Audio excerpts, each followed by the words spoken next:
Hello, welcome back to unique study 2.0। আজকে বিভূতিভূষণ বন্দ্যোপাধ্যায়ের রচিত পুঁই মাছা গল্পের ওপর অতি সংক্ষিপ্ত প্রশ্ন আলোচনা করব। এটা একটা মক টেস্ট বলতে পারো। ভিডিওটা পোস্ট করে কোশ্চেন নাম্বার দাগ দিয়ে উত্তরে জানিয়ে রাখবে। মোট 40টা প্রশ্ন আছে। 40টা প্রশ্ন তোমরা করে রাখো বা খাতায় নোট করে রাখো, বা পিডিএফ চাইলে অবশ্যই কমেন্টে জানাবে, আমি পিডিএফ দেওয়ার চেষ্টা করব। চলো আজকের ভিডিওটা শুরু করি। তার আগে যারা আমার চ্যানেলে এখনও চ্যানেলটাকে সাবস্ক্রাইব করোনি, অবশ্যই সাবস্ক্রাইব করে বন্ধুদের মধ্যে ছড়িয়ে দাও, যাতে সবাই উপকৃত হতে পারে। এবং প্রত্যেকটা এমসিকিউ টপ লেভেলে রয়েছে। এখান থেকে তোমরা পরীক্ষায় 100% কমন পাবে। এবং এছাড়াও অন্য গল্প, কবিতা আর এমসিকিউ আমি ধীরে ধীরে আনতে চলেছি। তো তার জন্য তোমার চ্যানেলটাকে অবশ্যই সাবস্ক্রাইব করে রাখো। প্রথম প্রশ্ন, পুঁই মাছা গল্পের লেখককে তোমরা উত্তরটা জানিয়ে দেবে। পুঁই মাছা গল্পটি প্রথম কোথায় প্রকাশিত হয়েছিল? 3 হচ্ছে পুঁই মাছা গল্পের মূল চরিত্রকে, 4 পুঁই মাছা গল্পের ঘটনাটা কোথায় ঘটেছিল। তারপরে পুঁই মাছা গল্পের মূল ভাব কী? পুঁই মাছা গল্পে খেন্তির বয়স কত ছিল?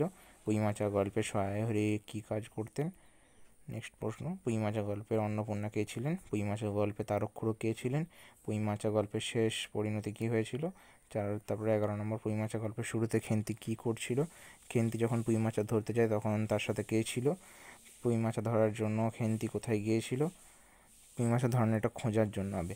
পুঁই মাছা ধরার সময় খেন্তির সাথে কী ঘটেছিল? যেটা টাইপ হয়েছে সেটাই বলছি।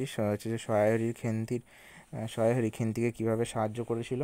অন্নপূর্ণা খেন্তিকে কীভাবে শাস্তি দিয়েছিল? তারকখুড়ো খেন্তিকে কী উপহার দিয়েছিলেন? খেন্তি তার পুঁই মাছা দিয়ে কী করেছিল? পুঁই মাছা গল্পের মাধ্যমে লেখক আমাদের কী শিক্ষা দিতে চেয়েছেন? পুঁই মাছা গল্পটি কি বাংলা সাহিত্যের একটি গুরুত্বপূর্ণ রচনা? পুঁই মাছা গল্পের ঘটনাটা কোন ঋতুতে ঘটেছিল?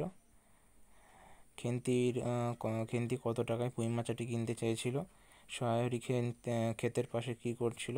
সহায়হরি খেন্তিকে কীভাবে বোঝাতে চেয়েছিলেন যে পুঁই মাছা ধরা ঝুঁকিপূর্ণ? অন্নপূর্ণা যখন জানতে পারলেন যে খেন্তি পুঁই মাছ ধরতে গিয়েছে তখন তিনি কীভাবে প্রতিক্রিয়া জানালেন? তারকখুড়ো খেন্তির সাহসে প্রশংসা করেছিল কিনা? পুঁই মাছা গল্পে ব্যবহৃত ভাষাটা কেমন ছিল? পুঁই মাছা গল্পের এটা একটু ভুল হয়ে গেছে। পুঁই মাছের গল্পটি কেমন?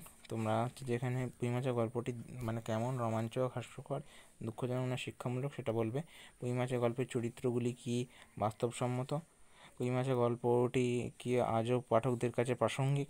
পুঁই মাছা গল্পের শুরুতে খেন্তিরা রিপিটেড কোশ্চেন, এগুলো রিপিটেড কোশ্চেন হয়ে গেছে।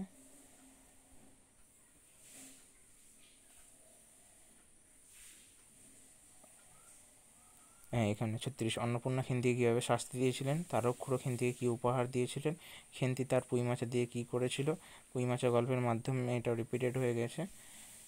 পুঁই মাছা গল্পটি কি বাংলা সাহিত্যের একটি গুরুত্বপূর্ণ রচনা? এগুলো তোমরা উত্তর দেবে আমাকে কমেন্ট বক্সে এবং শেয়ার করে দেবে।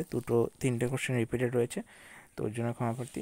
পরের পার্টে আমি অন্য গল্প, কবিতার এমসিকিউ নিয়ে দ্রুত হাজির আসবো। তার আগে অবশ্যই সাবস্ক্রাইব করে রাখো, এবং পুঁই মাছা গল্পের আলোচনাটা দেখতে হলে ডিসক্রিপশন বক্স এবং এন্ড স্ক্রিনে বা পিন কমেন্টে তোমরা লক্ষ্য রাখতে পারো। আজকের মতো এই পর্যন্তই। Keep living, keep sharing, subscribe unique study 2.0। By.